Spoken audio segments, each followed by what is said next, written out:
selamat datang saya ucapkan kembali kepada rekan RCK.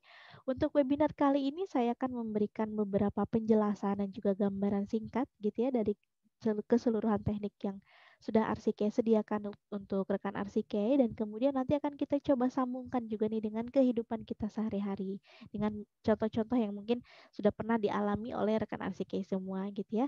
Dan nanti saya juga akan men-share screen untuk rekan RCK semua supaya lebih jelas dan mungkin nanti akan membuat lebih mudah juga dipahami. Oke, sebentar ya, saya share dulu screen-nya.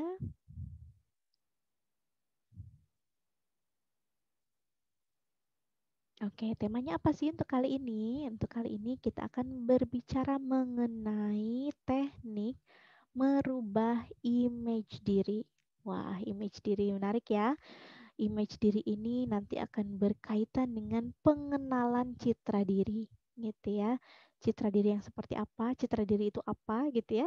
Nah, ini gambaran singkatnya, yaitu gambaran mental internal atau ide mengenai diri sendiri. Bagaimana cara berpikir dan merasa mengenai diri sendiri berdasarkan bisa dari penampilan, kemudian kinerja, hubungan-hubungan yang mempengaruhi kehidupan, tingkat kebahagiaan, dan juga kepuasan hidup seseorang gitu ya.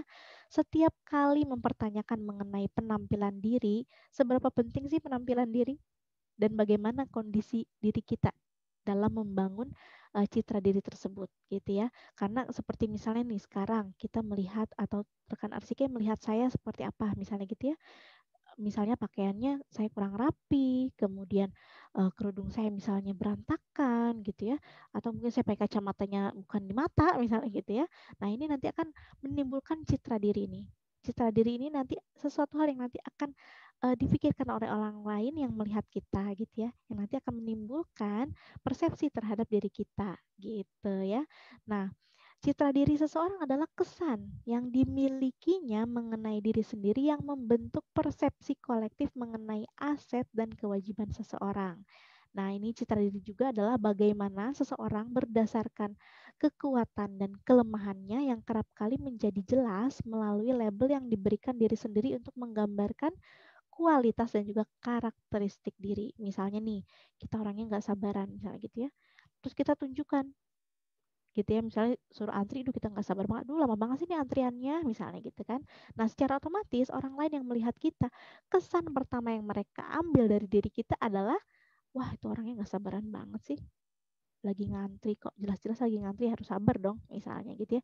Tapi karena kita misalnya sewot sendiri gitu ya, bawel sendiri, ih lama banget sih nih antriannya kok nggak jalan-jalan ya dari tadi begini-begini aja nih, misalnya gitu kan. Nah ini kayak gini nih, nanti akan dinilai negatif oleh orang lain gitu ya, wah dia orangnya nggak sabaran tuh, misalnya gitu ya kan. Ini menggambarkan kualitas diri kita loh, gitu kan. Secara nggak langsung orang lain menilai kita bahwa oh nggak sabaran, oh dia orangnya kayaknya selalu terburu-buru atau tergesa-gesa misalnya gitu ya. Kemudian selanjutnya jenis citra diri. Nah, citra diri ini ada yang dihasilkan dari bagaimana cara seseorang memandang dirinya sendiri. Kemudian ada juga citra diri yang dihasilkan dari bagaimana cara orang lain melihat seseorang atau individu tersebut. Kemudian citra diri yang dihasilkan dari bagaimana cara seseorang atau individu menganggap pandangan orang lain terhadapnya, dan juga citra diri yang dihasilkan dari bagaimana cara seseorang memandang anggapan dirinya sendiri atau bagaimana ia ingin menjadi dirinya yang ideal. Biasanya, aduh, kayaknya aku kurang pede deh kalau pakai baju ini. Ah, ganti deh bajunya, misalnya gitu ya. Pakai bajunya, oke deh, aku mau pakai baju yang casual aja. Ini membuat aku lebih pede, misalnya gitu ya. Nah, nanti kalau kita misalnya sudah merasa pede nih dengan menggunakan baju yang casual ini, orang lain akan melihat kita seperti apa? Wah kayaknya dia bagus juga tuh pakai bajunya, jadi inspirasi buat kita nih buat pakai baju casual kayak gitu misalnya gitu ya. Nah ini yang nanti menimbulkan atau hasil dari citra diri yang kita tonjolkan kepada orang lain gitu ya, sampai akhirnya orang lain ini atau seseorang ini memandang diri kita sendiri nih sebagai seorang yang wah kayaknya dia cermat nih dalam berpakaian gitu ya, pinter nih dalam memadu padankan bajunya gitu ya, sampai akhirnya bisa nemu outlook yang casual gini misalnya gitu ya kan. Nanti dia akan dinilai nih bagaimanapun ya penampilan ini akan menjadi penilaian oleh orang lain, suka ataupun tidak suka. Orang lain nanti pasti akan menilai kita gitu ya. Oke, selanjutnya ada dimensi. Dimensi fisik yaitu bagaimana seseorang mengevaluasi penampilan fisiknya, baik itu dari bentuk tubuh, cara berpakaian, dan yang lain sebagainya. Nah, dimensi fisik ini sekarang lagi gencar banget ya, bener nggak? Apalagi teman-teman mungkin tahu juga nih body shaming ya. Ini biasa suka kita lihat ya di informasi atau di berita-berita yang ada di televisi, surat kabar dan sebagainya atau media online atau media sosial kita ini suka banyak yang masih uh, mengedepankan apa ya bentuk fisik gitu ya. Misalnya di bentuk tubuh kita, misal, duh, aduh, berat badanku misalnya kelebihan 5 kilo nih misalnya gitu kan, kita gencar banget nih lakukan diet ketat gitu ya. Untuk apa? Untuk hanya dilihat oleh orang lain, benar nggak? Memang menjadi evaluasi untuk diri kita. Kalau tujuannya memang misalnya untuk biar lebih sehat nih harus diet nih misalnya gitu ya, itu oke ya, bisa diterima ya. Tapi kalau misalnya, aduh udah kegendutan banget nih, gak enak banget dilihat sama orang lain, loh yang punya badan ini siapa? Orang lain atau kita gitu ya. Jadi harus betul-betul difikirkan dimensi fisik ini nanti evaluasinya untuk siapa? Apakah untuk diri kita sendiri sebagai pemilik tubuh ini gitu ya, atau untuk orang lain yang hanya melihat kita dari luar saja gitu ya, termasuk juga dalam berpakaian gitu ya. Dalam berpakaian juga sama nih, kita nyamannya misalnya pakai baju yang casual, tapi kita dituntut untuk misalnya, duh yang dia juga sekarang lagi ngetren banget tuh pakai baju kayak gitu, misalnya pakai gaun-gaun atau misalnya pakai dress yang lagi unyu-unyu banget gitu ya, misalnya gitu ya. Cara berpakaian akhirnya kita rubah nih, gak sesuai nih dengan kepribadian kita misalnya gitu ya, kita paksakan sampai akhirnya orang lain melihat, aduh itu kok pakai bajunya kayak gitu ya, kayaknya nggak pantas deh misalnya gitu ya, dan akhirnya menimbulkan persepsi-persepsi yang tidak kita inginkan dari orang yang melihat kita. Nah ini juga sama nih, jadi harus betul-betul menjadi perhatian teman-teman ya, bagaimana mengevaluasi penampilan fisiknya, baik itu dari bentuk tubuh kita, cara berpakaian, dan yang lain-lainnya itu untuk diri kita sendiri dulu gitu ya, sebelum ditujukan kepada orang lain gitu ya. Mungkin orang lain bisa hanya sekedar untuk menjadi motivasi, boleh. Tentu dong, boleh dong ya kan. Kemudian yang selanjutnya ada dimensi psikologis. Nah, bagaimana seseorang dapat mengevaluasi kepribadiannya secara psikologis. Ini juga penting banget ya untuk dimensi citra diri ini. Dimensi psikologis ini penting karena ini nanti akan membentuk mindset kita. Kita nih mau apa yang mau kita tunjukkan kepada orang lain gitu ya. Apa yang mau kita perlihatkan gitu ya secara psikologis gitu. Kemudian dimensi intelektual. Evaluasi akan kecerdasan diri sendiri yang dilakukan sendiri. Biasanya nih, kalau apalagi kalau di tempat kerjaan ya, kita misalnya dilihat atau dinilai dari kinerja kita, bagaimana cara kita menyelesaikan setiap pekerjaan demi pekerjaan gitu ya, dalam rentang waktu yang terbatas harus selesai misalnya gitu ya, ketemu deadline jam segini, dikasih kerjaan jam segini gitu ya. Nah, ini dimensi intelektualnya amat sangat diperlukan gitu ya. Nanti ini akan menjadi evaluasi juga nih untuk kita. Apakah kita misalnya, aduh bisa nggak ya kita kerja di under pressure gitu ya, atau kita bisa nggak ya kita maintain nih jam sekian, jam sekian, jam sekian misalnya gitu ya, untuk manajemen waktunya seperti apa gitu. Itu juga diperlukan dimensi intelektual gitu. Oke. Selanjutnya ada dimensi keterampilan. Ini bagaimana evaluasi yang dilakukan seseorang akan keterampilan sosial dan keterampilan teknisnya. Ini juga penting banget nih.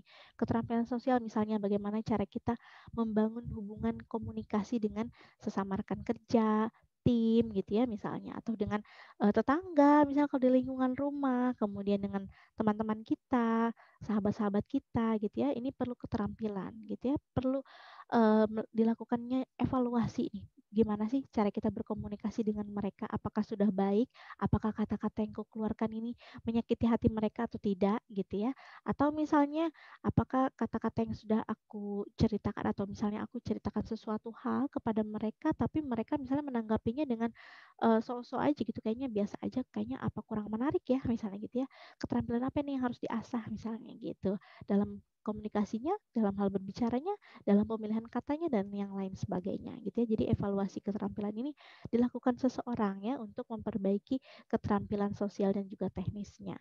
Selanjutnya dimensi moral. Ini bagaimana cara seseorang mengevaluasi nilai-nilai dan juga prinsip hidupnya. Penting banget ya di zaman sekarang ini yang sedikit demi sedikit moralnya terkikis gitu ya.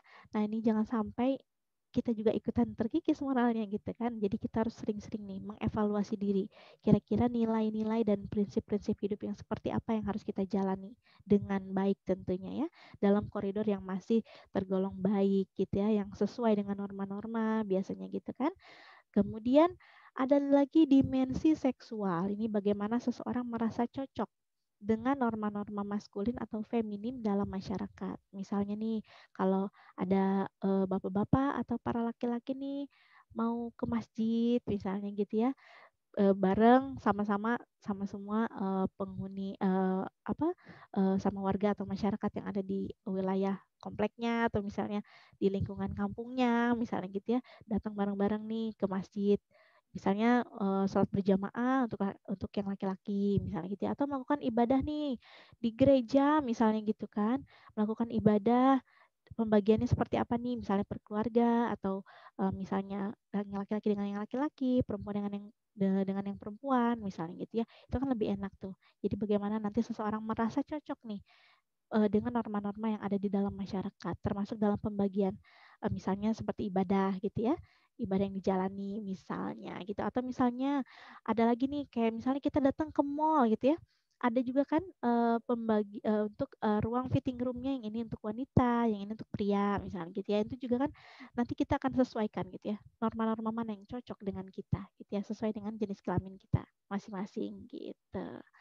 Kemudian selanjutnya ada fungsi citra diri. Fungsinya buat apa sih kita membentuk image diri ini? Untuk membentuk citra diri ini buat apa gitu ya? Nah, ini menjadi cetakan dasar kehidupan seseorang sehingga ia akan menjalani kehidupannya sesuai dengan gambaran mental dalam citra dirinya. Kemudian gambaran mental yang ada dalam pikiran bawah sadar seseorang mengenai citra dirinya akan cenderung muncul juga pada kehidupan nyata. Misalnya nih, duh aku orangnya nggak pedean nih. Nah, nanti secara otomatis rasa tidak percaya diri ini yang nanti akan muncul, yang nanti akan ditonjolkan nih secara nggak langsung oleh diri kita sendiri. Sampai akhirnya orang lain melihat, duh kayaknya dia orangnya nggak pedean deh. Soalnya kalau disuruh tampil ke depan tuh dia suka nggak mau gitu, suka malu-malu misalnya gitu ya. Kemudian pencapaian dan kiprah seseorang dibatasi oleh citra dirinya sehingga tidak akan pernah melewati batasan yang tergambar pada pikiran bawah sadarnya. Biasanya gini, kita, suaraku fals nih. Kalau nyanyi suaranya fals banget, misalnya gitu ya. Terus kita eh, apa ya? Mencoba gitu ya. Ah, latihan deh supaya kita mampu melewati batasan itu tadi. Yang kita pikir kita tidak mampu nih mencapai nada-nada tinggi misalnya gitu ya. Masih fals nih kalau capai nada-nada tinggi. Kita latihan, kita berjuang gitu ya sampai akhirnya kita bisa mencapai nada tersebut gitu ya. Kita melampaui batas gitu ya, melampaui batas kita. Dan akhirnya orang lain akan melihat seperti apa? Wah, hebat ya. Padahal dia kemarin-kemarin fals tuh kalau nyanyi, tapi kayaknya sekarang udah bisa tuh, udah hebat tuh. Kita sudah melampaui batas.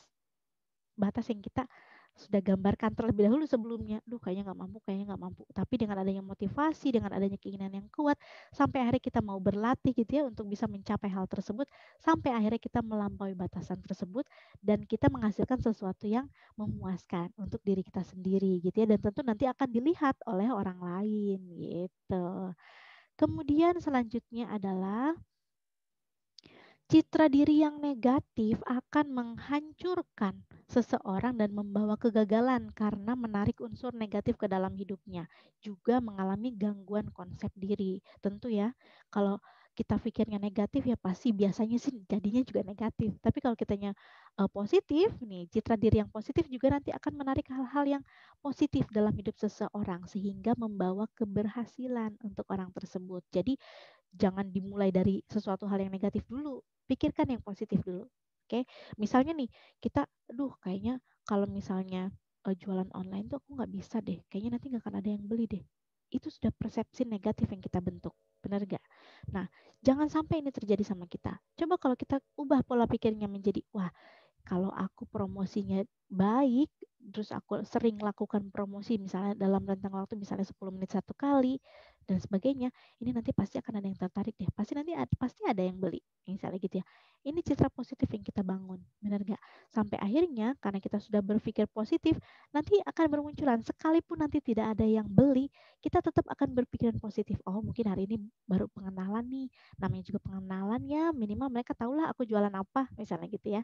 Mungkin nanti besok ada yang beli nih. Jadi selalu berpikiran yang positif. Nah, yang nanti akhirnya akan dilihat oleh orang lain, wah ternyata dia orangnya membawa pengaruh yang positif ya untuk kita gitu. Nanti kalau misalnya kita membawa pengaruh yang positif, otomatis orang-orang juga nanti akan bisa menerima kita gitu ya, mau berteman dengan kita, bergaul, berkomunikasi dan mungkin sampai nanti ke urusan pekerjaan gitu ya, merasa nyaman.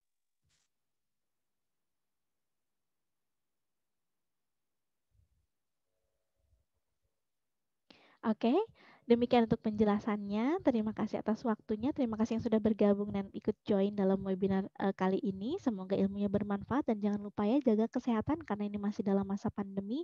Jangan lupa untuk melakukan 3M-nya, pesan Ibu ya.